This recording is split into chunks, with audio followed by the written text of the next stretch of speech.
Hello mga bata, maayong adlaw. Ako si Teacher Bell, ang inyong Christian Education Teacher.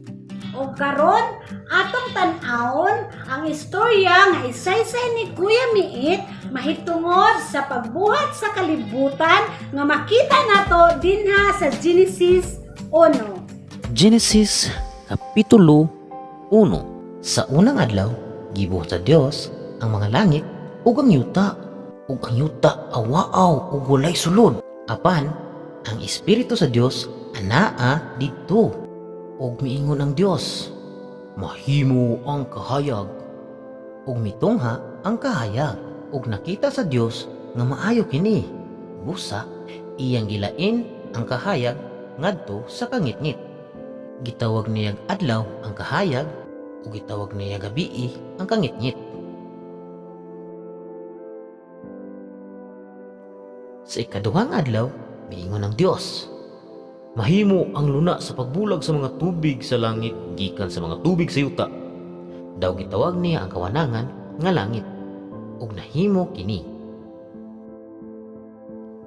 Sa ikatulong adlaw, miingon ang Dios, ang mga tubig ilalom sa langit mudagayday sa usa ka dapit aron motungha ang uga nga yuta, ug ang mala ginganlan sa Dios nga yuta. Daw ang katilingban sa mga tubig ginganlan sa Dios nga dagat.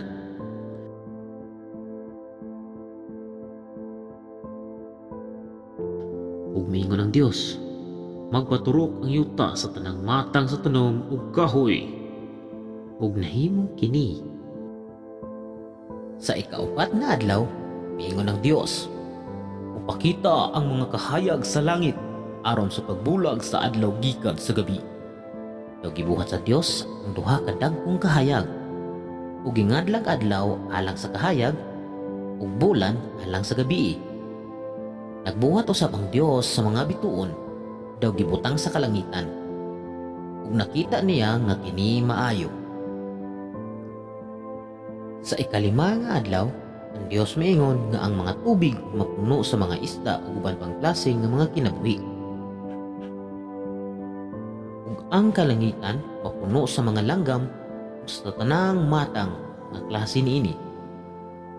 Ug nakita sa Dios nga kini maayo. Sa ikaunom nga adlaw, ang Dios miingon nga ang yuta makahimo sa tanang matang sa mananap. Gibuhat sa Dios ang tanang matang sa ihalas nga mananap, hayupan o gagmayng mananap. Ang matausa makahimo sa pagpanganak sa parehas nga klase. Nakita sa Dios nga kini maayo. Unya miingon ang Dios nga buhaton nato ang tawo sa atong dagway aron mahisama kanato. Busa gibuhat sa Dios ang tawo nga iyang kaugalingong dagway. Giumol niya ang tawo gikan sa abog sa yuta. Iyang gihuypan ang gininhawas sa kinabuhi ngadto sa tawo, ug ang usa ka tawo nahimong buhi. Unya iyang nakita nga ang lalaki na kinahanglan og katabang mao nga gipakatulog sa Dios ang tawo, ug samtang natulog siya, ikuha sa Dios ang gusok sa lalaki. Unya gibuhat sa Dios ang usa ka babayi gikan sa gusok ug gidala siya sa lalaki. Unya gipanalanginan sila sa Dios ug miingon, pag mabungahon og padaghan.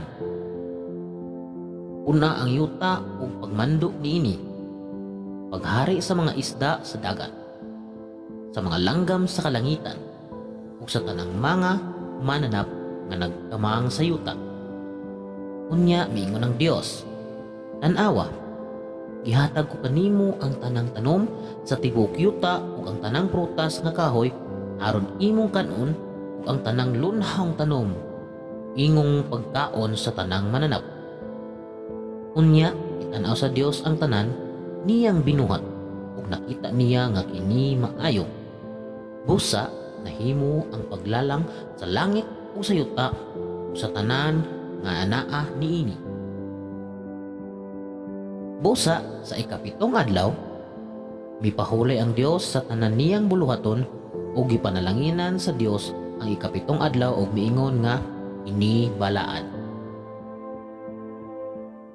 Karon mga bata, ang kadtong gipaputukati nga hatag sa inyong mama, magsugod na dayon mo pag-color o pag-answer. Sa sunod semana, inyo na dayon tong iuli aron makakuha na sad kamo og lahi nga story. Ug atong balikon ang atong memory verse nga makita diha sa Genesis 1:1. Kasinugdan gibuhat sa Dios ang mga langit ug yuta. Inhira ko kutob. God bless mga bata. Bye-bye!